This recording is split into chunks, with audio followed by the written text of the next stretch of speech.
అందరికీ నమస్కారం. నాకు కూడా వెంకటరెడ్డి సార్ లాగానే స్టేజ్ ఫియర్ ఎక్కువ, ఎప్పుడు మాట్లాడే అవకాశం రాలేదు.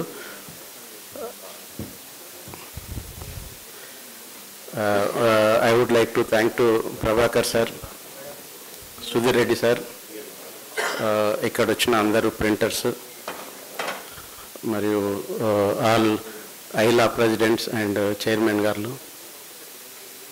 తోపా ఈ సెలబ్రేషన్కి మీరందరూ వచ్చి మీ మంచి సలహాలు ఇచ్చినందుకు ఆల్ తోపా తరఫున థ్యాంక్స్ చెప్తూ thanks a lot. Thank you very much.